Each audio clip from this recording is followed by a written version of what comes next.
चलिए लिखिए, कुव्वतुल इस्लाम मस्जिद, कुव्वतुल इस्लाम मस्जिद। चलिए ये लिखने की जरूरत नहीं है, आगे बढ़िए। कुतुब मीनार, जो जरूरत नहीं मत लिखिएगा। लिखिए कौन बनाया, कुतुबुद्दीन ऐबक बनाया कुव्वतुल इस्लाम मस्जिद, दिल्ली में है। कुतुब मीनार कुतुबुद्दीन ऐबक बनाया, लेकिन साथ साथ इल्तुतमिश भी बनाया। तो यदि कुतुबुद्दीन और इल्तुतमिश दे दे तो ऑप्शन ई हो जाएगा और आप लोग का सही होते होते गलत हो जाएगा। इसलिए इसको हल्का सवाल मत समझिए। जो भी हो, यदि मान लीजिए दिया कि किसने बनाया, और एक बार ऑप्शन यूपीपीसीएस में दिया था कि तीनों चारों का नाम दे दिया, चूंकि तो इल्तुतमिश यदि दे देगा तो ई ऑप्शन मारना होगा।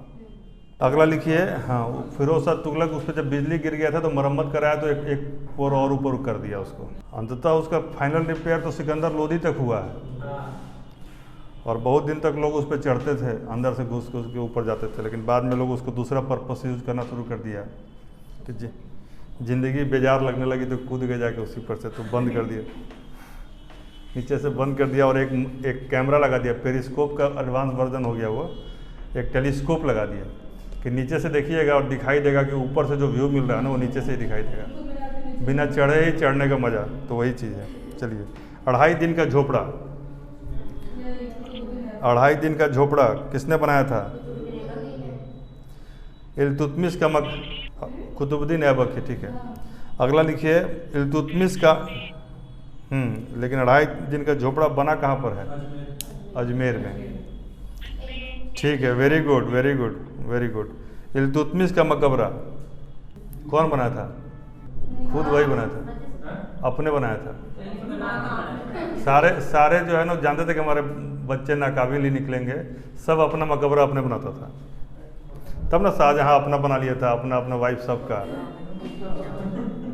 ताजमहल क्या है, एक मकबरा ही तो है, लेकिन जीते जी बना दिया था। जामा मस्जिद कौन बनाया था? ये वाला जामा मस्जिद नहीं, बदायूं वाला। बदायूं में जामा मस्जिद नहीं, यही इल्तुतमिश। बदायूं का जामा मस्जिद इल्तुतमिश। एक है अतरकिन का दरवाज़ा, अतरकिन का दरवाज़ा, अतरकिन का दरवाज़ा, दरवाज़ा ये भी इल्तुतमिश बनाया था। यह जोधपुर के पास नागौर जगह है, वहाँ पर है अतारकीन का दरवाज़ा, नागौर। क्या वो आवाज़ जा रही है ना ठीक से आप लोग को? चलिए लिखिए, सुल्तानगढ़ी, सुल्तानगढ़ी, सुल्तानगढ़ी में जो इसका नहीं था बेटा नसरुद्दीन, नसरुद्दीन का मकबरा है, ठीक है। बेटा का मकबरा भी यही बनाया था इल्तुतमिश।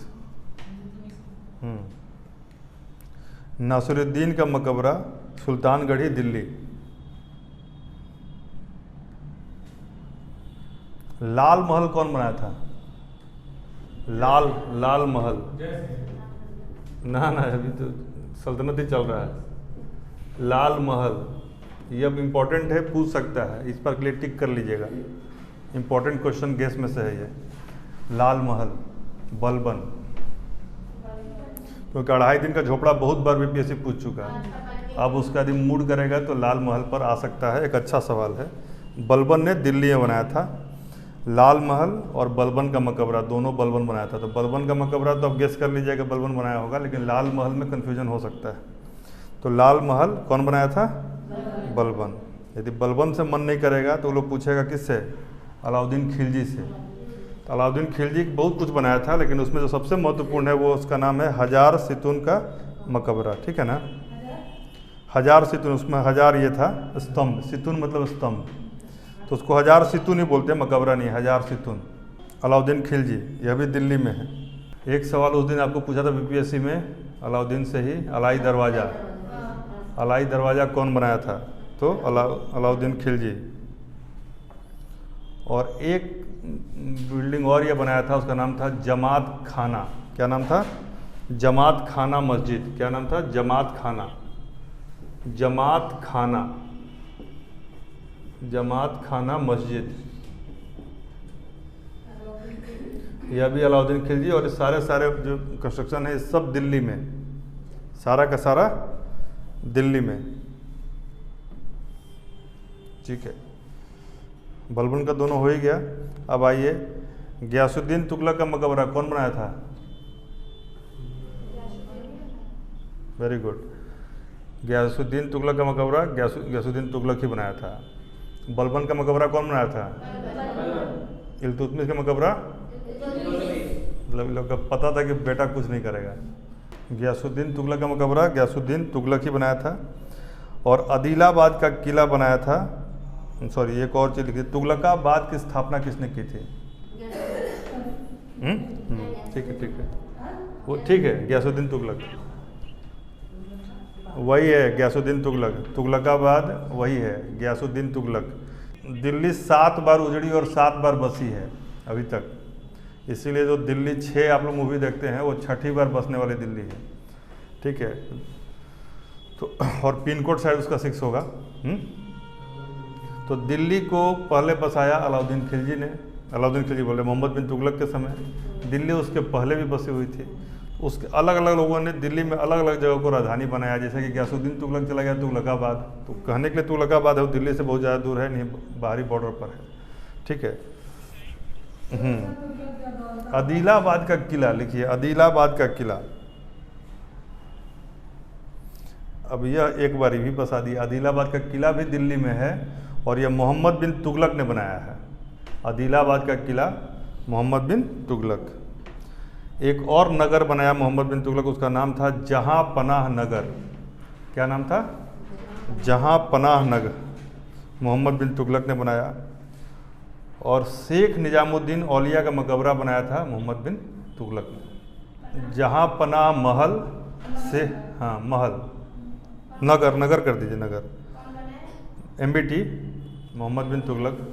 और तीसरा आइटम जो बनाया था ये शेख निजामुद्दीन औलिया का मकबरा। ठीक है, चलिए एक तुगलक और है, फिरोज शाह तुगलक, तो वो अपना मकबरा बनाया था। क्या बनाया था? फिरोज शाह तुगलक का मकबरा फिरोज शाह। तो 4 मकबरे का हमने बात किया, इल्तुतमिश वाला इल्तुतमिश, बलबन वाला बलबन, तुगलक वाला तुगलक और फिरोज शाह वाला फिरोज शाह। ठीक, गयासुद्दीन हो ही गया। चलिए अगला लिखिए, खाने जहाँ तेलंगानी का मकबरा। लिखिए खान ए जहाँ तेलंगानी। ठीक है, एक अगला आइटम पहले लिख लीजिए, काली मस्जिद, इसके नीचे लिखिए काली मस्जिद। तीसरा खिड़की मस्जिद, खिड़की।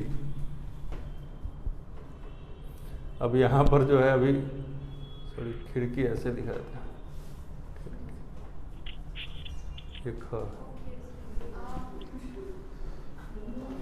वही खिड़की एक्सटेंशन है साकेत के आसपास। खिड़की मस्जिद, काली मस्जिद और खाने जहाँ तेलंगानी, ये तीनों एक ही शख्स ने बनाया है। उसका नाम है जूना शाह खाने जहाँ।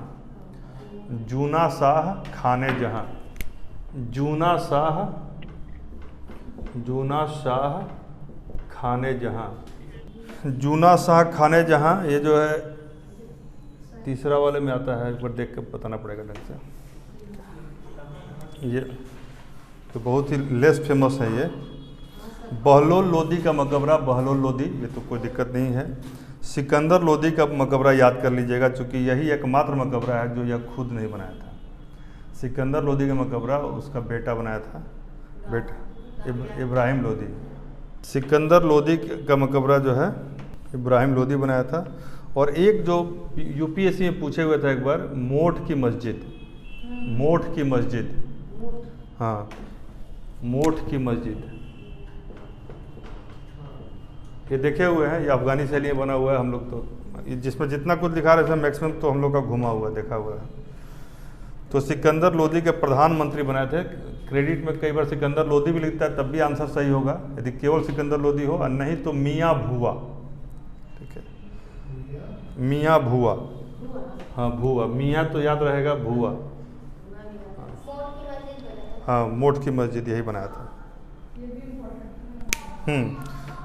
तो इब्राहिम लोदी, तो इसमें मोठ की मस्जिद मियाँ भुआ, इब्राहिम लोदी द्वारा बनाया गया सिकंदर लोदी का मकबरा, लाल महल, आदिलाबाद का किला और एक और है। 5-6 ही इसमें आपको याद करना, बाकी सब आपको या तो याद है या इम्पोर्टेंट नहीं है, ठीक है। और ये तीनों जूना शाह खाने जहाँ का देख लीजिएगा, क्योंकि एक नई बात है तो थोड़ा सा ही रहेगा। एक और लिखिए सरखेल, सिपह सलार, अमीर, मलिक और खान। क्या क्या बोले? सरखेल, सिपह सलार, अमीर, मलिक,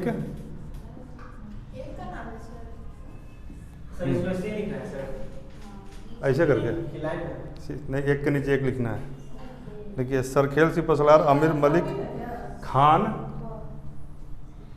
एक सवाल है, यूपीएससी वाले ज़्यादा ध्यान से देखेंगे, बीपीएससी में शायद नहीं पूछे। खान और नीचे क्या है? सुल्तान। अब सरखेल किसको कहते थे पूछ देगा तब। सरखेल लिखिए 10 घुड़सवारों की टुकड़ी के प्रधान को सरखेल कहते हैं। 10 घुड़सवार, कितना? 10 घुड़सवार का प्रधान। 10 घुड़सवार का प्रधान है सरखेल, और 10 सरखेल का प्रधान है सिपह सलार। यानी 10 सरखेल क्या हो जाएगा? 100 घुड़सवार हो जाएगा ना यहाँ पर, तो इसको लिखिए 10 सरखेल। क्या हो जाएगा? 10 सरखेल, सरखेल यानी कि 100 पे सिपह सलार हो जाता था।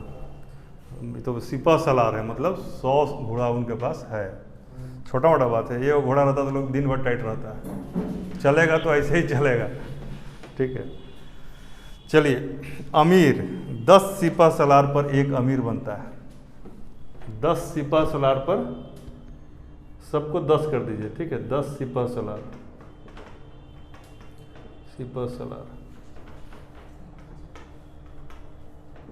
एक अमीर, यानी कि एक अमीर के पास अश्विन कितना घोड़ा रहेगा? 1000। Very good, 1000। चलो बताओ मलिक के पास 10 अमीर रहता था। मलिक बराबर 10 अमीर, मलिक बराबर 10 अमीर, 10 अमीर। खान बराबर 10 मलिक।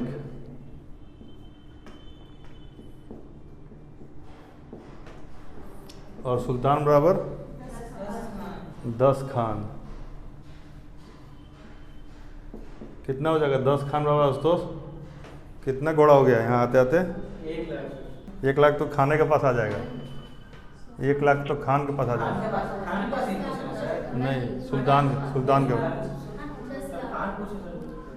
सुल्तान के पास क्या है कि कोई गिनती नहीं हो, तो 10 खान के बराबर है ही। लेकिन मान लीजिए 10 लाख घोड़ा रहेगा, 10 लाख घोड़ा आज है, यानी उससे ऊपर है 10 के बराबर घोड़ा चाहे जितना रहे, इसकी घोड़ा की गिनती फिक्स नहीं।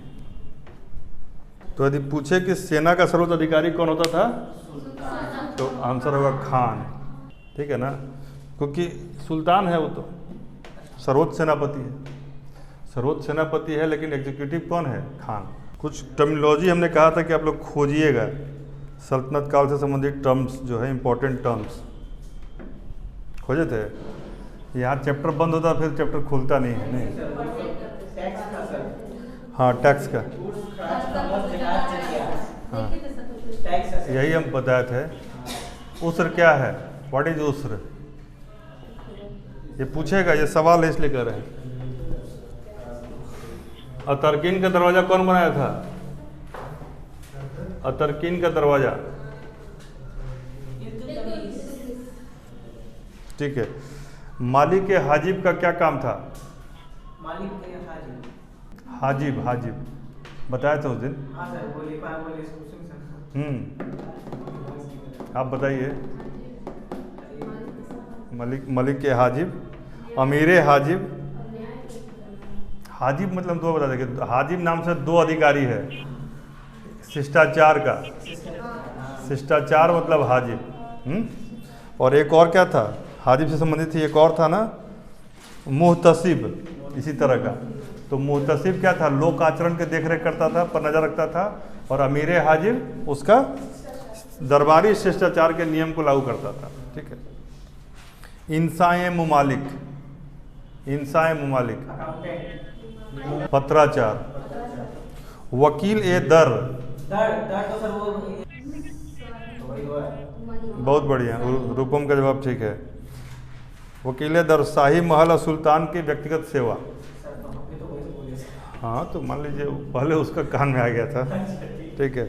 मजमुआदार, मजमुआदार, आय व्यय का गौर रखने वेरी गुड। चलिए अब दो था, मुतशरीफ, वो तो मुमालिक और मुस्तौफी है, हम मुतशरीफ बोल रहे हैं। शाही कारखाना, वेरी गुड, शाही कारखाना। अमीर दाद, वेरी गुड, अमीर दाद, बड़े शहरों का मजिस्ट्रेट। मीनू बता रही है देख के, बिना देखे। कोतवाल बताइए, कोतवाल बताइए ऐश्वर्या। कोतवाल जैसे आज है वैसे ही उसी। सहनाई मंडी बताओ। और बाजार के विभाग को क्या कहते थे? बाजारे बोलो। सहनाई मंडी तो दरोगा जैसा था, लेकिन बाजार को क्या बोलते थे? नहीं, विभाग, बाजार वाला विभाग को क्या बोलते थे? रियासत, रियासत, दीवाने रियासत, बाजार पर नियंत्रण रखना। सैन्य विभाग को क्या बोलते थे? सैन्य विभाग के अधिकारी दीवाने अर्ज, और उसके अधिकारी को दीवाने आरिज, यानी आरिज ए मुमालिक, आरिज ए मुमालिक। विदेश को क्या बोलते थे? रसालत, रसालत ए मुमालिक। ठीक है। उसके प्रधान को। एक पूछेंगे, कोई गलती नहीं करेगा। सरे जानदार, जानदार बॉडीगार्ड। ठीक है ना। अब जोड़ा पूछेंगे और एक ही आदमी बताएगा। ठीक है। जोड़ा है मुस्तौफी ममालिक और मुशरिफ ए ममालिक। आप बताइए। मुस्तौफी ए ममालिक और मुशरिफ ए ममालिक। मुस्तौफी और मुशरिफ, यही उस दिन इतना पर बताए थे। कौन एक मतलब कौन? ठीक है। मुशरिफ थोड़ा सीधा है तो अकाउंटेंट टाइप का हो जाएगा, और सीएजी थोड़ा बहुत 3 अक्षर है तो वो मुस्तौफी हो जाएगा। ठीक है। चलिए इसको रिवाइज कीजिए। इससे एक सवाल आता है, जैसे याद कीजिए तो कन्फर्म याद कीजिए। जैसे हम उसको परीक्षा हॉल के बाहर बोले कि सोडा से एक सवाल हर विज्ञान की परीक्षा में आएगा। कास्टिक सोडा, बेकिंग सोडा या वॉशिंग सोडा या सोडा ही सोडा, जो भी है। ये नहीं कि सरफ, मान लीजिए सब डिटर्जेंट सरफ नहीं ना होता है। तो एक सवाल आएगा तो आप उसको हर परीक्षा के पहले हमको मैसेज भेजना पड़ेगा कि उसको एकदम डेफिनेट अलग अलग करके देखिएगा। जैसे मानव रोग से किस कारण से रोग हो रहा है, या तो वायरस होगा, या फिर बैक्टीरिया होगा, या फिर फंगस होगा, या फिर प्रोटोजोआ होगा, या फिर कुछ सेक्सुअल कॉन्टैक्ट से हो सकता है। तो इसको ठीक से करके जाना है। ठीक है। टेपवर्म से सवाल पूछा था आप लोगों को इस बार, एस्केरिस। ठीक है ना। तो टेपवर्म वगैरह तरफ का पढ़ लीजिए। ठीक है। तो इस तरीके से चीज़ों को बाइफरकेट करके कीजिए, क्योंकि क्या है कि जैसे प्रेशर बढ़ेगा ना, ये सारा चीज़ एक जगह जमा हो जाएगा, और फिर इसको हैंडलिंग जो बेटर करेगा वही रिजल्ट देगा। लिखिए, उस्र, मुसलमानों से लिया जाने वाला कर, भूमि कर। तो उस्र क्या था? यदि एक शब्द जवाब देना हो तो भूमि कर। उस्र क्या है? एक भूमि कर है। किससे लिया जाता है? मुसलमानों से लिया जाने वाला भूमि कर। प्रतिशत कितना है? तो 5 से 10% तक। उस्र, उस्र, ठीक है, उस्र भूमि कर।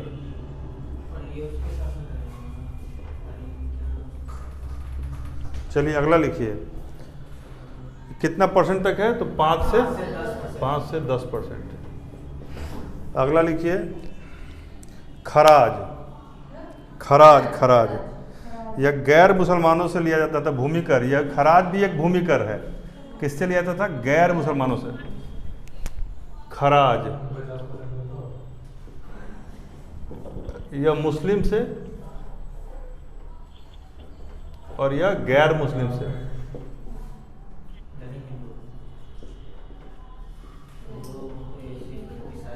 ठीक है। यह था 1/3 से आधा तक, 1/3 से आधा, 1/3 to 1/2, ठीक है, यानी आधा ही दे दो। अब लिखिए खम्स, कहीं गए तो यदि लूट के कुछ मिला तो खम्स है, यदि कहीं कुछ गड़ा हुआ मिल गया खजाना वह भी खम्स होता था, ठीक है। तो लूट का धन, गड़ा हुआ धन, इसको खम्स कहते थे। खम्स या कहीं कहीं खुम्स लिख देगा, ठीक है, तो ये नहीं कि घबरा जाना है, वही चीज़ है, ठीक है। तो लूट या फिर छुपा धन या गड़ा धन है। तो एम्पेरर जो था वो लूट को प्रोत्साहित कर रहा था। खूब छोटा मोटा नहीं, बहुत ज़्यादा। जैसे लोग लड़ते थे और जीतने की स्थिति आती थी ना, तो उसके बाद कहता कि लूट लो, कोई थोड़ी था। और लूटने के बाद जो आता था उसका चूंकि पहले से टारगेट था कि किस हिसाब से ये बटेगा, इसमें राज्य का हिस्सा होता था लूट में।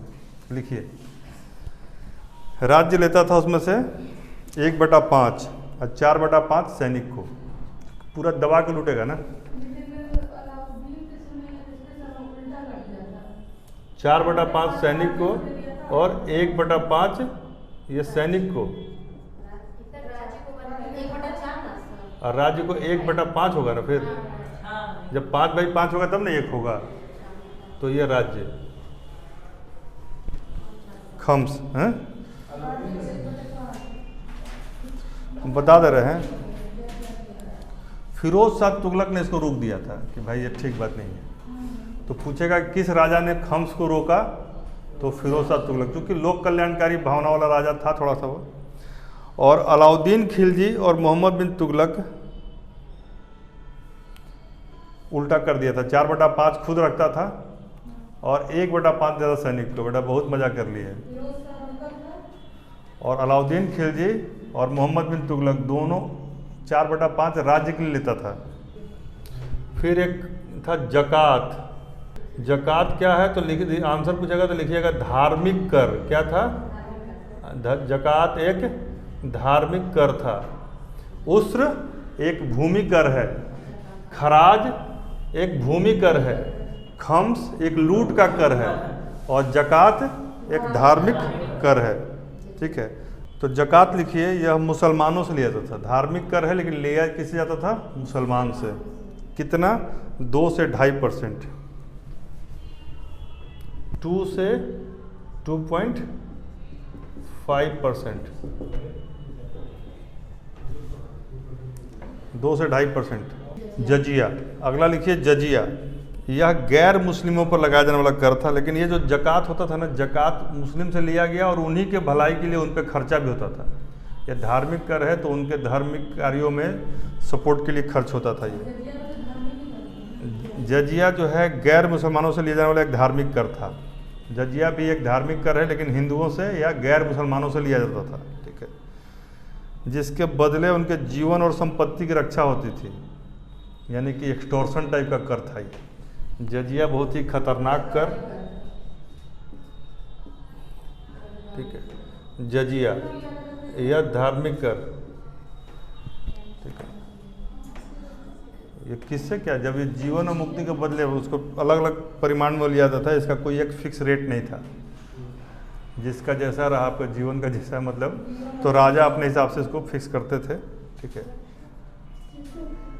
पूछता है कि क्या स्त्री, बच्चे, भिखारी, पुजारी, साधु से जजिया लिया जाता था? तो नहीं, स्त्री, बच्चे, भिखारी, साधु और पुजारी इस कर से मुक्त थे। ब्राह्मणों से भी जजिया कर नहीं लिया जाता था, ब्राह्मणों से। लेकिन फिरोज शाह तुगलक आया तो वह ब्राह्मणों पर जजिया कर लगा दिया, ठीक है।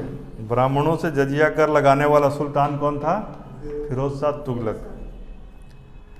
अकबर ने इसी जजिया कर को अपने शासन के 21वें साल में समाप्त किया था। 21 साल वो भी लिया था, उसके बाद समाप्त किया था, इसलिए वो महान काल आया।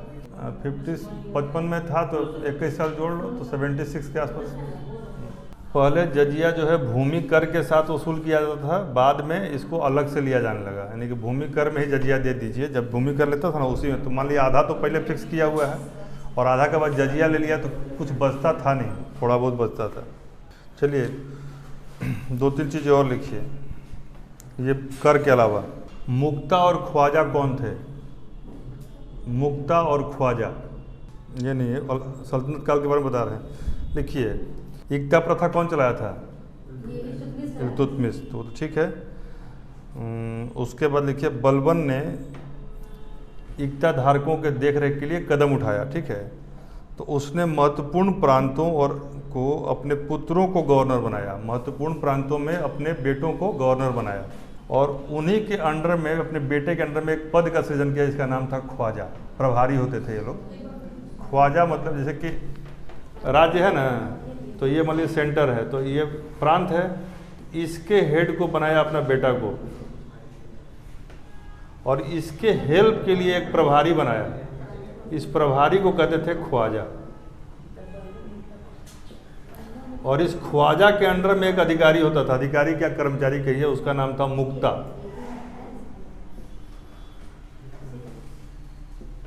ठीक है ना। तो लिखिए, बलबन ने ख्वाजा पद का सृजन किया, बेटों को गवर्नर बनाया, उनके अधीन ख्वाजा बनाया। यानी यदि कहा जाए, सवाल यूपीएससी में यदि पूछेगा तो ये पूछ सकता है कि सल्तनत काल में प्रांतों में द्वैध शासन जैसी व्यवस्था लाने वाला सुल्तान कौन था?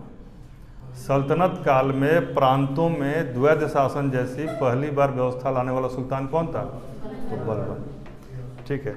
सीमित रूप में द्वैध शासन की स्थापना, ठीक है, लिखिए। और उसके अंदर एक प्रभारी था मुक्ता, बलबन के द्वारा। ख्वाजा पद का सृजन किसके द्वारा? तो बलबन के द्वारा। और ख्वाजा पद जो है वो किसके अधीन होता था? तो मुक्ता के अधीन होता था। हम उल्टा यहाँ बता दिए, ये ऐसे था, ये इसके अधीन था, मुक्ता पद, लेकिन पद इसी का है, प्रभारी यही है, लेकिन वो मुक्ता प्रभारी होता था और ख्वाजा उसके अधीन होता था। कृषि योग्य भूमि को सल्तनत काल में दो भागों में बांटा गया। कृषि योग्य भूमि को दो भागों में बांटा गया, एक को कहते खालसा, दूसरे को इक्ता, ठीक है। देखिए, जो केंद्र सरकार के डायरेक्ट नियंत्रण में है वो है खालसा। देखिए, खालसा क्या है? वैसी जमीन जो सीधे केंद्र के नियंत्रण में है और उसका लगान सीधे केंद्र को पहुंचता है, उसको क्या कहते थे? खालसा भूमि। और इक्ता क्या होता था? दिल्ली और उसके आसपास के क्षेत्र के इक्ता कहते थे। यही जो वसूली होती थी, इसी से सैनिक का वेतन और ये सब दिया जाता था, इक्ता से ही। इक्ता शब्द जो है अरबी भाषा के अक्ता शब्द से आया है। इक्ता शब्द बहुत महत्वपूर्ण है उस समय। देखिए, इक्ता वर्ड अरबी भाषा के अक्ता शब्द से आया है। इक्ता प्रणाली क्यों शुरू किया था इल्तुतमिश? क्यों शुरू किया था? टैक्स कलेक्ट करने में दिक्कत आ रहा होगा सेंटर को, यानी जो एरिया सेंटर से दूर है, ये सेंटर है और ये दूर है, तो इसका कंट्रोलिंग बेहतर हो और इसका लगान आए, यानी कि दूर स्थित इक्ताओं से लगान की वसूली सुनिश्चित करने के लिए और उनको जोड़ने के लिए, नियंत्रण स्थापित करने के लिए किया था, ठीक है। इक्ता प्रणाली की शुरुआत की, और जिस व्यक्ति को इक्ता देता था उसको मुक्ता कहते थे, याद रहेगा। इक्ता प्राप्त व्यक्ति को मुक्ता कहते थे। क्या कहते थे? मुक्ता। इक्ता प्राप्त व्यक्ति को क्या कहते थे? मुक्ता। अलाउद्दीन खिलजी ने इक्ता के विस्तार को रोका।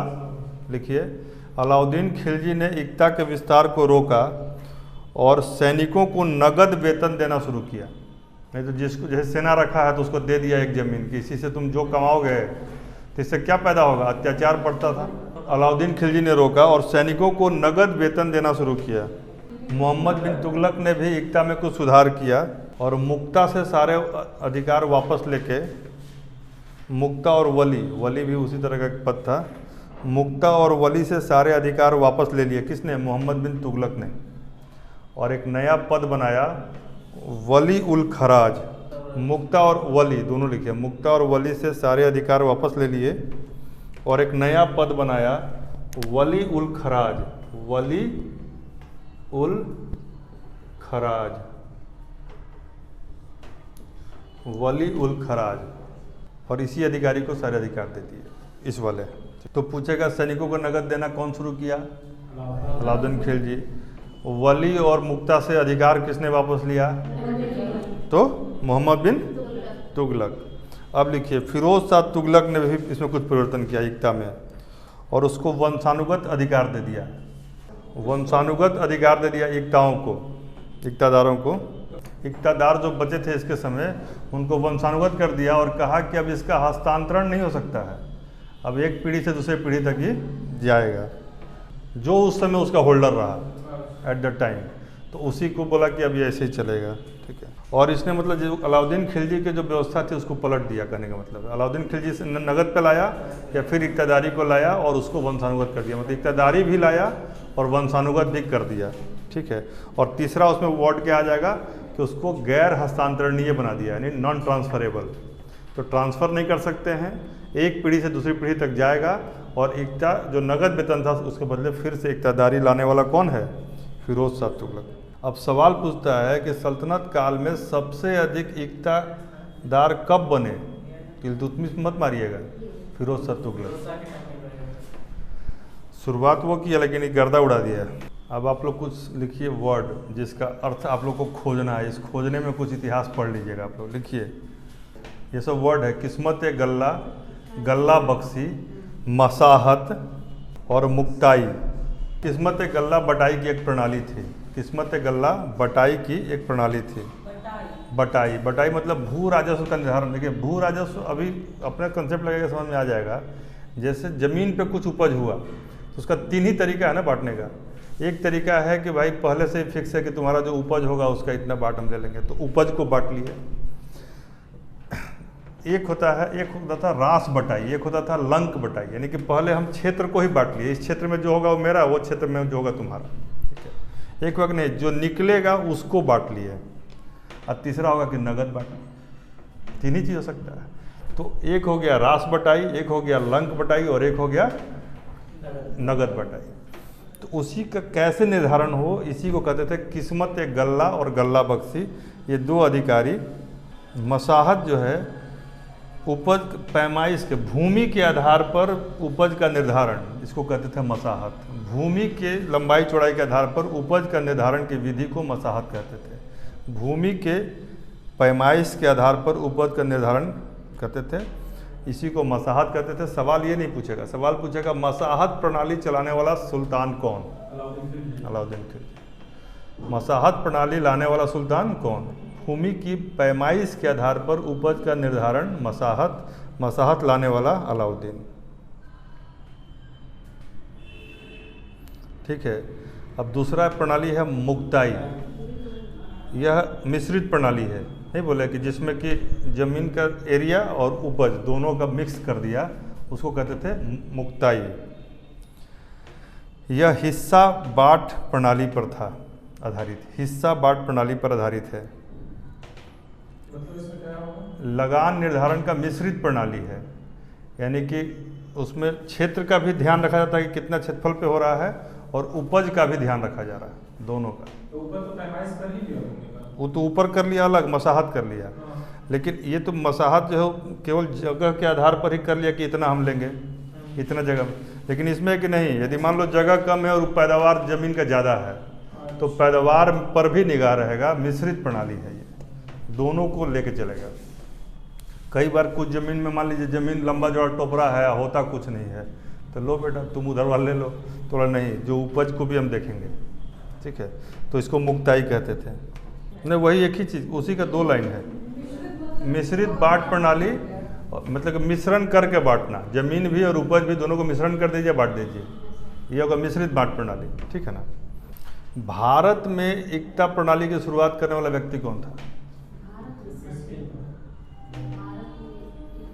इसमें जौहर हो जाएगा, मोहम्मद गोरी। भारत में मिश्रित ये यदि ये पूछ दे और इल्तुतमिश आंसर हो तो आदमी तो जौहर कर लेगा, नहीं कर लेगा, तो आप लोग उससे बचिएगा। शब्द पकड़िए, भारत में एकता प्रणाली और दिल्ली सल्तनत में अलग चीज़ है। भारत में एकता प्रणाली का श्रेय जाता है मोहम्मद गोरी को और इल्तुतमिश को उसको ठोस रूप प्रदान करने का श्रेय जाता है। गोरी देगा तो समझिए वो गोरी पूछना चाहता है। ठीक है, यदि केवल सुल्तानों का नाम देगा समझिए इल्तुतमिश पूछना चाहता है। तब तो गोरी मारना, जब गोरी देगा तो आपको गोरी ही मारना, ये ध्यान दीजिए। यदि आंसर में ऑप्शन में गोरी रहेगा तो गोरी मारना, और उसके बाद भाग्य का इंतजार करना है कि बीपीएससी उसको सही माने। नहीं माना था। क्योंकि बहुत सोर्स में क्या होता है ना कि कई बार सोर्सेज जो लोग कोट करना पड़ता है, तो उसमें जब ऑब्जेक्शन मांगेगा तो सोर्स के साथ उसको दिया जाएगा, लोग ऑब्जेक्शन देंगे, ऐसा क्या है। देखिए, अलाउद्दीन ने राजस्व बकाया की वसूली के लिए एक शाखा स्थापित की थी, वजारत की एक शाखा बनाई थी, उसको क्या कहते थे? बहुत ही बार पूछा गया सवाल है ये। दीवाने वजारत तो थे, उस शाखा को थे मुस्तखराज। देखिए, अलाउद्दीन ने, लिखिए, बकाया राजस्व की वसूली के लिए, अलाउद्दीन ने बकाया राजस्व की वसूली के लिए वजारत की एक शाखा बनाई थी जिसको कहते थे मुस्तखराज। बकाया राजस्व की वसूली के लिए वजारत की एक शाखा बनाई थी, बकाया राजस्व की वसूली के लिए वजारत की एक शाखा बनाई थी जिसको कहते थे दीवाने मुस्तखराज, यानी केवल मुस्तखराज भी लिख सकते हैं।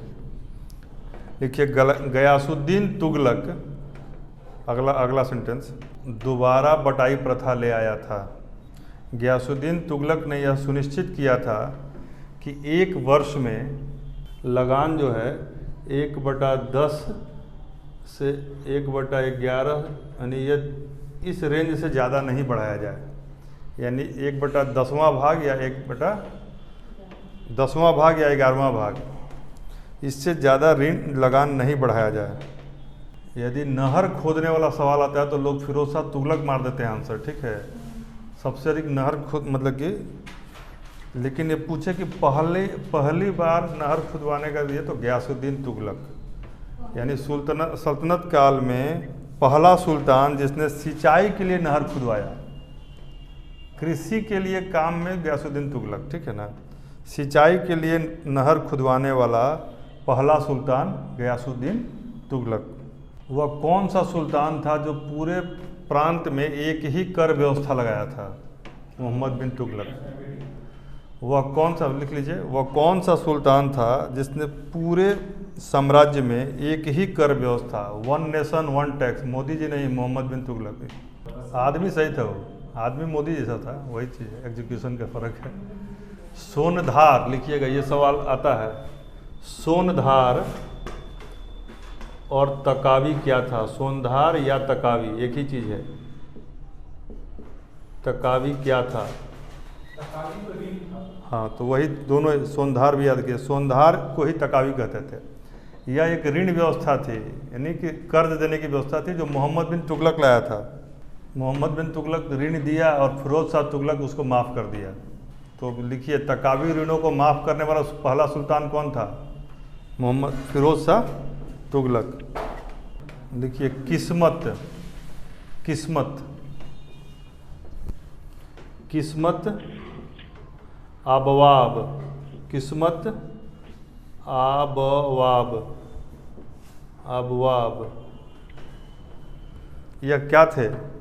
और एक है मुहादिसात, मुहादिसात, तीनों एक ही चीज़, अलग अलग, हाँ, मुहादिसात, ये 3 चीज़ है, किस्मत, आबवाब और मुहादिसात।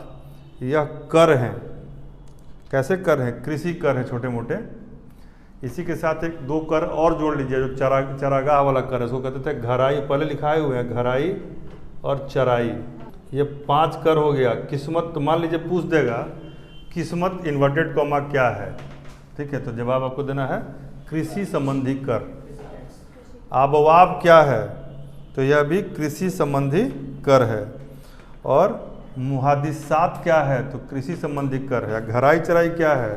तो नाम से ही है, घर, जो आपका घर होता था ना, उसके लिए घराई होता था, और जो आप पशुपालन करते थे उसके लिए कर लगता था चराई। घराई गृह संबंधी टैक्स है, घराई घर संबंधी या गृह संबंधी टैक्स है, और चराई चरागाह संबंधी टैक्स है।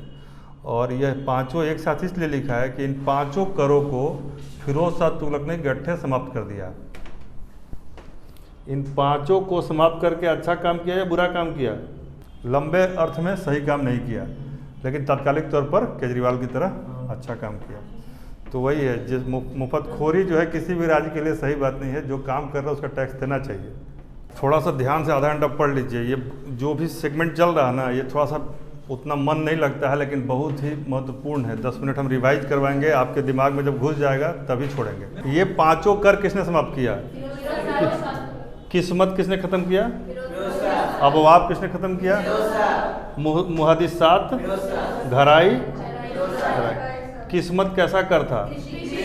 अबवाब, मतलब अबवाब मतलब पानी संबंधी कर था ये, लेकिन कृषि संबंधी कर सकते हैं। मुहद्दिसात और घराई घर, और चराई। ठीक है, लिखिए। एक सिंचाई कर का जिक्र आता है, ठीक है, जिसका नाम था हक़ शर्ब। पूछ देगा हक़ शर्ब क्या था? हक़ ए शर्ब, हक़ शर्ब यह है सिंचाई कर। क्या है? सिंचाई कर। यह 10वां भाग, ठीक है। इसको पूछ देता कई बार कौन सा भाग था ये, तो लिख दिए भूमि के उत्पादन का 10वां भाग। सिंचित भूमि, जितना भाग को आपने सिंचाई करवाया, तो मान लीजिए इतना सिंचाई कराया तो इसका 10वां भाग उधर निकाल दीजिए, यही हो गया 1/10 of irrigated land. Total land नहीं, इरिगेटेड लैंड, सिंचित भूमि का। फिरोज शाह तुगलक ने 1200 फलों के बाग लगाए थे। कितने? 1200 फलों के बाग लगाए थे। मतलब 1200 तरीका का फल नहीं, फिरोज शाह तुगलक ने 1200 फलों के बाग लगाए और बहुत सारी नहरें खुदवाई थी। तो नहर खुदवाने का जिक्र आया तो फिरोज शाह तुगलक ऊपर, लेकिन पहली बार सिंचाई के लिए नहर कौन सुल्तान खुदवाया? तो गयासुद्दीन तुगलक। तो वहाँ ट्विस्ट आ जाएगा और टेल में फंस जाइएगा। सल्तनत काल में खालसा भूमि का क्षेत्र धीरे धीरे आगे जाके कम हो गया। कब? लोधी काल में। क्यों? क्योंकि सुल्तानों ने खालसा भूमि कम हो गया। क्यों? क्योंकि ज़्यादा जागीर बांट दिया। तो बांटेगा कहाँ से? जो केंद्रीय नियंत्रण वाला है। सिकंदर लोधी ने भूमि की पैमाइश के लिए एक नपना बनाया था, नाप, जिसको गजे सिकंदरी। गज ए सिकंदरी क्या था? जमीन को नापने का एक माप था, जो कि गजे सिकंदरी था। सिकंदर लोधी वो पहला सुल्तान था जिसने गड़े हुए खजाने में कोई हिस्सा नहीं लिया। यदि गड़ा हुआ खजाना मिला तो वो नहीं लेता था, ठीक है। गजे सिकंदरी कौन चलाया? तो सिकंदर लोधी। गड़े हुआ खजाना नहीं लिया तो सिकंदर लोधी। अब इब्राहिम लोधी का भी कुछ लिखिए। गड़े हुए खजाने में से हिस्सा नहीं लेने वाला सुल्तान कौन है? सिकंदर लोधी। रहट लिखिए। रहट एक यंत्र है जिसे पानी निकालते, कुआं के पास है रहट लगा होता है, वो नीचे जाएगा, पानी लेके आएगा, फिर ऊपर आके छोड़ देगा। हाँ, इसको रहट, हाँ, इसी को रहट कहते थे। लिखिए, रहट का पहला विवरण बाबरनामा में मिलता है, लेकिन बाबरनामा में मिलता है, लेकिन इससे यह सिद्ध होता है कि इसका मतलब आविष्कार सल्तनत काल में हो चुका था। पहला विस्तृत विवेचन बाबरनामा में मिलता है। बाबरनामा में रहट का उल्लेख मिलता है, लेकिन इससे सिद्ध होता है कि संभवतः दिल्ली सल्तनत में इसका प्रयोग होता था, रहट का। रहट इस तरह का एक यंत्र होता है। यंत्र देखी होगी, यहाँ पे ऐसे ऐसे लगा रहता है, ऐसे ऐसे, और ये जो है पानी के अंदर जाता है। इधर पानी का सोर्स है, तब ऐसे घुसेगा तो पानी ले लेगा, इसमें पानी भर जाएगा इसमें, और यहाँ आएगा तो यहाँ से पानी, इधर खेत है, इसी को रहट कहते थे। समझ में आया? चलिए अगला लिखिए। फुतुह उस सलातीन, जो किताब और राइटर आप लोग को बोले थे लिखिएगा, इसका किताब राइटर भी खोदने के लिए बोले थे ना? हैं? नहीं, हम ही को लिखना पड़ेगा। हम पहले लिखवाए थे, सोर्सेज ऑफ इंडियन हिस्ट्री जब पढ़ाए थे तो इसका सारा किताब लिखवा चुके हैं। वो क्लास हुए 3 महीना हो गया, लेकिन फिर पढ़ा देंगे, कोई बात नहीं। फुतुह सलातीन में पहली बार चरखे का जिक्र आता है। यह बहुत ही अच्छा जीएस का सवाल है। फुतुह उस सलातीन लिख दें। फुतुह उस सलातीन। देखिए, जब भी जिस काल को पढ़िए उस तरह के शब्दों का उच्चारण का मादा रखिए। फुतुह उस सलातीन, मतलब क्या खवातीन तो नहीं होता।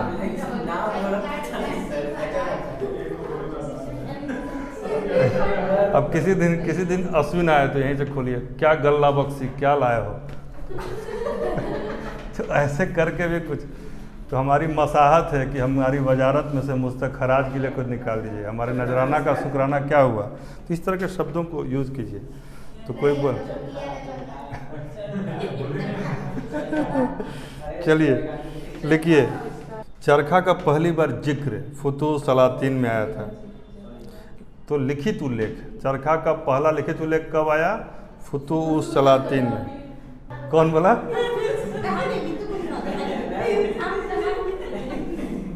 कहने का मतलब कि जो सल्तनत काल है ना, कई तकनीकों का है। रहट, चरखा क्या है, भले आपको भी नहीं लग रहा होगा, लेकिन उस समय के लिए बहुत बड़ी क्रांति थी। चरखा का आविष्कार मतलब कपड़े के युग में तो क्रांति ही न लाया होगा। रहट का आविष्कार सिंचाई में पानी को लेके छोड़ देना बिना किसी मेहनत के, यांत्रिक फोर्स का यूज करके, मैकेनिकल चीज़ को लगा के, बहुत बड़ी बात थी। ठीक है। अमीर खुसरो लिखते हैं कि इस काल में बहुत सारे ऐसे छोटे बड़े आविष्कार हुए थे। युग देखिएगा ना, विश्व वाला इतिहास पढ़िएगा, यदि थोड़ा बहुत तो आपने 9th-10th में जरूर पढ़ा होगा वर्ल्ड हिस्ट्री, क्योंकि 9th-10th में है। तो यह पुनर्जागरण का काल है। पूरा विश्व पुनर्जागरण के दौर से गुजर रहा था, उसकी धमक भारत में भी दिखाई दे रही थी। उसी का यह प्रादुर्भाव है। इतिहास भले अलग अलग जगह पे घटित हो रहा होता है, लेकिन इतिहास में एक दूसरे को प्रभावित करने की क्षमता होती है। देखिएगा कि कहीं कोई कनेक्शन नहीं है, लेकिन दुनिया के 2 भागों में एक ही साथ विद्रोह हो रहा है, होता है ना। देखिए, इसी काल में एक और आविष्कार हुआ था। फिरोज शाह तुगलक ने समय सूचक उपकरण का प्रयोग किया था, यानी घड़ी टाइप का कोई चीज़। फिरोज शाह तुगलक, समय सूचक यंत्र, फिरोज शाह तुगलक। सल्तनत कालीन भारत के बारे में बाबर लिखता है कि यहाँ पे तरह तरह के कलाकार और कारीगर असंख्य संख्या में पाए जाते थे। तरह तरह के कलाकार और कारीगर असंख्य संख्या में पाए जाते थे। बाबर ने कहा है सल्तनत काल के बारे में, भारत की प्रशंसा की है। तुजारे खास लिखिए, तुजार ए खास।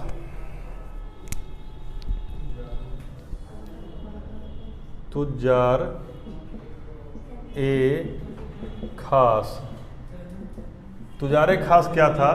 तुजारे खास था व्यापारियों के एक वर्ग को, समूह को कहते थे तुजारे खास। यहाँ पर तुजारे खास। सल्तनत काल में कौन सा शासक वंश है जो स्वयं व्यापारी समूह था? सल्तनत काल में वह कौन सा शासक समूह है जो खुद व्यापारियों का एक समूह था? तो आंसर होगा लोदी। लोदी जो है, लोदी शासक सारे व्यापारी ही थे। तबकाते नासरी किताब किसने लिखा है? उस दिन बताए थे, मिनहाज सिराज। तो जो सेल टैक्स के लिए चौकियाँ बनती है ना, चौकी बना रहता है टैक्स के कलेक्शन के लिए, तो मिनहाज सिराज ने लिखा है तबकाते नासरी में कि विभिन्न भागों में चौकी स्थापित की गई थी। तो ये आप लोग समझ ही सकते हैं, कोई दिक्कत नहीं है।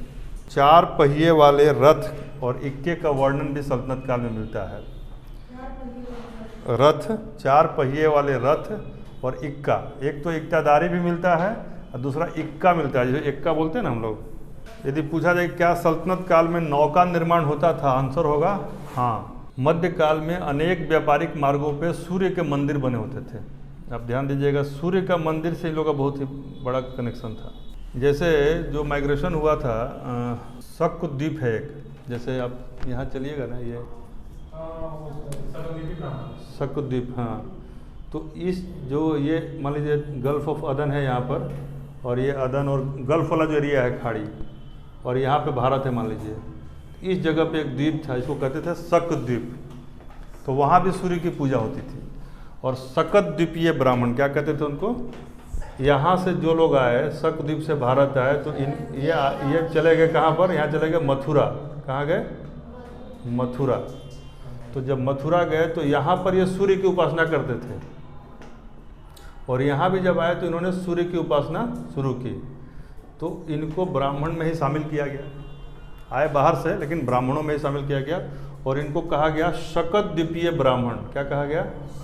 शकद्वीपीय ब्राह्मण। यदि आप लोग इंटरेस्टेड होइएगा, कभी पीटी से फ्री हो जाइएगा, तो एक दिन जातियों का इतिहास पढ़ा देंगे, ठीक है। 116 तरीके का ब्राह्मण और 120 तरीके का राजपूत, और जितना तरह का लाला है सबका इतिहास पढ़ा देंगे। ब्रॉडर विजन के लिए अच्छा रहेगा। तो चलिए, तो उसी में कहा गया कि जो मध्यकाल में व्यापारिक मार्ग थे, उसमें कहीं न कहीं सूर्य के मंदिर का जिक्र भी आता है। पूछता है कि सर्वाधिक, हाँ चलिए उसको हटाए, सूर्य मंदिर हटाइए। लिखिए, सल्तनत काल में मुल्तान क्यों प्रसिद्ध था? तो अभी हो गया ना। लिखिए, शेख बहाउद्दीन जकारिया का खनकाह था वहाँ पर। शेख बहाउद्दीन जकारिया का खनकाह था। बहाउद्दीन जकारिया सूफी सिलसिला के संस्थापक थे एक, शेख बहाउद्दीन जकारिया, उनका खनका था। खनका मतलब जहाँ पे लोग रहता है संगीत, नहीं दरगाह नहीं, खनका जहाँ संगीत होती थी, खनक जहाँ कुछ खन खुन करते रहता था उसको खनका, खनका। वही इन लोग को देखता था तो औरंगजेब दौड़ा देता था, उधर भागो, तो ये लोग भागा तो मुर्शिदाबाद जाकर टिका, तो उसके बाद वहाँ से भी भगाया, क्योंकि मीरन जो मीर जाफ़र का बेटा था मीरन, तो जब मीर जाफ़र मर गया तो मीरन इस लोग को भगाया फिर से, तो ये लोग आया पटना, तो पटना आया तो फिर यहाँ चित्र बनाना शुरू किया, उसी को कहते हैं पटना कलम। ये जब मेंस दीजिएगा तो ये सब का जरूरत पड़ेगा, ठीक है। लिखिए, देवल इस समय का एक प्रसिद्ध स्थान था जो वहाँ का बंदरगाह था। देवल क्या था? बंदरगाह था। देवल, देवल गुजरात में, देवल गुजरात के तट पर है। किस यात्री ने प्रति वर्ष कम से कम 300 जहाज़ों के खंभात आने की बात कही है सल्तनत काल में? 300 जहाज़ हर साल खंभात की खाड़ी में आते थे। इसका नाम था बार्थेमा। बहुत ही इंपॉर्टेंट है, टिक लगा लिए। बार्थेमा ने कहा है कि प्रति वर्ष 300 जहाज़ खंभात की खाड़ी में आते थे। खंभात, आप लोग को ध्यान होगा कि सल्तनत काल में रेशम का व्यापार के लिए प्रसिद्ध था। रेशम का केंद्र के रूप में जो सल्तनत काल में था वो खंभात, बार्थेमा, उसका नाम था बार्थेमा, वार्थेमा, वार्थेमा, ठीक है। 2-4 और इन्फॉर्मेशन है, लिख लीजिए। व्यापारियों के लिए जो महत्वपूर्ण जगह थे, एक लिखिए अनहिलवाड़ा। इस काल का एक व्यापारी का जगह था जिसका नाम था अनहिलवाड़ा। यहाँ बहुत बड़ी संख्या में मुस्लिम व्यापारी रहते थे अनहिलवाड़ा में, ठीक है। अब ऐसे पूछेगा नहीं, सवाल क्या पूछेगा, व्यापार सल्तनत काल में व्यापारियों का तीर्थ स्थल कौन सा जगह था? आंसर होगा अनहिलवाड़ा। सल्तनत काल में व्यापारियों का तीर्थ स्थल, तो वो तो भावना को समझो तुम शब्द पे। अमीर खुसरो ने रंग बिरंगे फूलों से सल्तनत काल में किस चीज़ की तुलना की है? अमीर खुसरो ने किसे रंग बिरंगे फूल कहा है सल्तनत काल में? तो लिखिए, देवगिरी के रत्न व्यापारियों को, देवगिरी के रत्न व्यापारियों को अमीर खुसरो ने सल्तनत काल के फूल कहा है, रंग बिरंगे फूल कहा है रत्न व्यापारियों को। सल्तनत काल में चावल कहाँ अधिक होता था? बंगाल में, आज भी बंगाल में ही होता है। लिखिए, किस यात्री ने सल्तनत काल में बंगाल में रेशम के कीड़े पाले जाने का जिक्र किया है? बंगाल में रेशम का कीड़ा का जिक्र किया है एक यात्री, उसका नाम है महुआन। क्या नाम है? महुआन। पगड़ी का जिक्र किस जगह पर आया है? पगड़ी, पगड़ी के लिए सल्तनत काल या मध्यकाल का कौन सा जगह पगड़ियों के लिए प्रसिद्ध था? महुआन। मध्यकाल का वो कौन सा जगह था जो पगड़ियों के लिए प्रसिद्ध था? बनारस, ठीक है। देखिए बनारस, हाँ। तुर्किस्तान और ईरान से घोड़े के निर्यात का जिक्र कौन करता है? मध्यकाल में घोड़े का आयात निर्यात होता था। देखिए तुर्किस्तान, तुर्किस्तान याद रहेगा कि लिख दें? हाँ लिख लिया। तुर्किस्तान और ईरान से घोड़े के आयात का जिक्र करता है इब्न बतूता और मार्को पोलो। अब यहाँ ध्यान दीजिएगा कि घोड़ा जो है ना मध्यकाल में, इस काल में आयात में आने वाली सबसे बड़ी मद है। सबसे बड़ा आयात का मद क्या है? घोड़ा, ध्यान रखिएगा। यानी व्यापारिक माल में घोड़ों का आयात सर्वोपरि था, ठीक है। इल्तुतमिश के दरबार में चीनी व्यापारी तुर्की से दास लाते थे। लिखिएगा तो लिखिए, ना तो सोच सुन के छोड़ दीजिए। इल्तुतमिश के दरबार में चीनी व्यापारी तुर्की से दास लाते थे। चीनी व्यापारी दास लेके आता था तुर्की से। चीन का व्यापारी,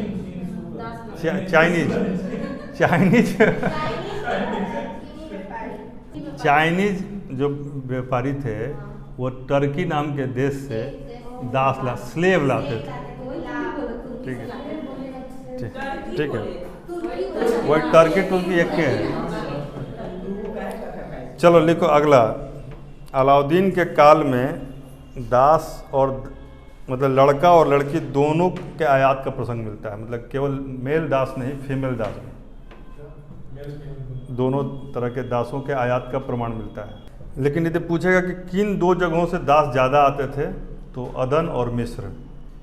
किन दो जगहों से दास ज़्यादा आते थे? अदन और मिस्र।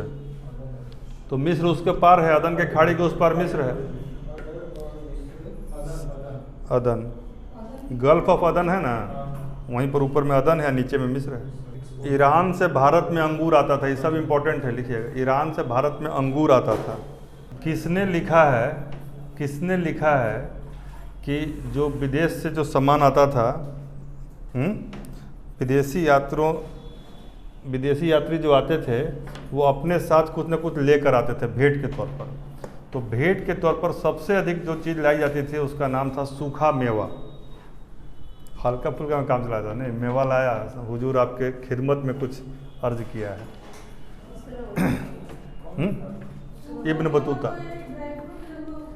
इब्न बतूता लेके आता सूखा मेवा। मावा खोआ होता है, मावा मतलब खोआ, मेवा मतलब ड्राई फ्रूट्स हैं। मार्को पोलो ने लोहे के यानी लोहा के इस्पात के निर्यात का जिक्र किया है।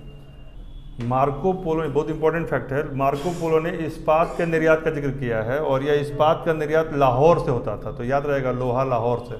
हाँ एक्सपोर्ट लाहौर तो सल्तनत का पार्ट था, लेकिन नहीं दो तीन लाहौर और बयाना नील के लिए प्रसिद्ध थे। लाहौर और बयाना नील के लिए प्रसिद्ध थे। अब सबसे महत्वपूर्ण इन्फॉर्मेशन लिखिए, ये जो हाँ लिखिए। मोहम्मद गोरी के सिक्कों पर उसका नाम एक तरफ और दूसरे तरफ क्या रहता था? देवी लक्ष्मी की आकृति। आई सरस्वती कह रही है, लक्ष्मी सरस्वती नहीं लक्ष्मी की रहे। तो इससे क्या सिद्ध होता है? ऐसा कुछ नहीं, वो पहले का सिक्का लेके एक तरफ अपना खुदवा दिया। इससे यही सिद्ध होता है कि वो क्या कि पहले के प्रचलित सिक्कों पर ही एक तरफ अपना हल्के में काम चला लिया। अब इसी को अच्छी बातों में लिखा जाएगा कि इससे यह सिद्ध होता है कि दिल्ली सल्तनत के सुल्तानों ने पहले से प्रचलित मुद्रा को ही अपनाया। मोहम्मद बिन तुगलक को किसने धनवानों का युवराज कहा? लिखिए एडवर्ड टॉमस ने उसको धनवानों का युवराज कहा। इसने सोने का एक नया सिक्का चलाया था एमबीटी ने, उसको क्या कहते थे? जीतल और टंका तो पहले बता चुके हैं। दिनार। अदली जो सिक्का था वो किस चीज़ का सिक्का था? अदली। जीतल टंका दिनार हो गया, अदली बताइए, अदली कैसा सिक्का था? चांदी का। अद्धा और बिख किसके द्वारा चलाया गया था? ये भी सिक्का था। अद्धा और बिख क्या था? देखिए अद्धा और बिख सिक्का था, यह फिरोज शाह तुगलक ने चलाया। दिरहम क्या था? दिरहम तांबे का सिक्का। तो जीतल किस चीज़ का सिक्का था? टंका चांदी का, दिनार सोना का, दिरहम तांबा। दिरहम तो सल्तनत काल में पूरा चला है, मतलब एक विशेष का नहीं थे। अद्धा बिक FST यानी आधा जीतल को अद्धा कहते थे, ये भी लिख लीजिए नहीं तो कहीं यहीं फंसा देगा। आधा जीतल बराबर अद्धा और चौथाई जीतल बराबर बिक। और यह केवल चांदी का नहीं होता था, इसमें चांदी में तांबा मिला होता था, लिख लीजिए। अद्धा और बिक में चांदी तांबा मिक्स होता था, दिरहम केवल तांबा का होता था। अद्धा बराबर जीतल का अद्धा, बिख बराबर जीतल का एक चौथाई। अद्धा बराबर जीतल का आधा और बिख बराबर जीतल का एक चौथाई। चलिए अब आपका समाप्त हो गया फिलहाल के लिए, क्योंकि दिरहम से आगे लिख पाएंगे तो आप लोग कहिएगा बेरहम। ठीक है, लेकिन होमवर्क एक लिख लीजिए थोड़ा सा, खोजने वाला काम को देते। अमलाक, लिखिए अमलाक क्या होता था? हाँ लिखिए, वर्ड लिखते जाइए, इसका अर्थ खोज के लाइएगा। अमलाक, अमलाक। फिर लिखिए इदरार, इतलाकी, लिबायच, सदका, मैमार, बलाहार, जिम्मी, बंजारा भी लिख लीजिए, यही एक बंजारा गाय वही बंजारा। मिल्क तो याद आएगा, मिल्कियत वाला जो शब्द है मिल्क है, इसी काल का शब्द है वक्फ।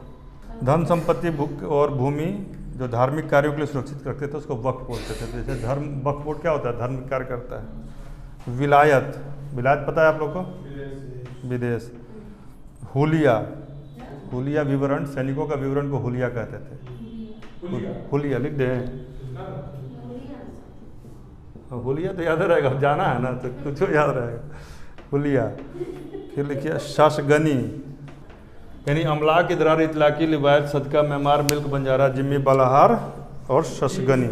ठीक है, आप लोग इसको याद कीजिएगा और यदि 5 मिनट दीजिएगा तो हम अभी याद करवा देंगे। चलिए एक चार्ट और भेज देंगे, उसको भी देख लीजिएगा इसके साथ, क्योंकि फिर दिल्ली सल्तनत में कुछ बचेगा नहीं, केवल इसका बच जाएगा रिवीजन। अच्छा, एक शब्द, एक वर्ड, फवाजिल, फवाजिल एक वर्ड, फाजिल, इसी को फाजिल बोलते हैं कि फवाजिल, याद हो जाएगा फिर, ठीक है ना। इतना मुश्किल नहीं है जो आज पढ़ाए हैं, ऐसा नहीं है। आप लोग को याद है, दिमाग पे भरोसा करना सीखिए। क्या आपको एकता पता नहीं है? मुक्ता, वली, मुस्तखराज। अच्छा, मुक्ता किसको कहते थे? हम एक एक रैंडम पूछ रहे हैं। यानी जिसको एकता मिलता था उसको मुक्ता कहते थे। मुक्ता के नीचे कौन होता था? ख्वाजा। ख्वाजा किसको समर्थन करता था? युवराज को। युवराज होता था बलबन का। बलबन कौन सा महल बनाया था? ठीक है। आदिलाबाद का किला कौन बनाया था? पहला नहर कौन बनाया था? ठीक है, तो याद तो ये है, झूठे ऐसे पूछेंगे सब याद होगा।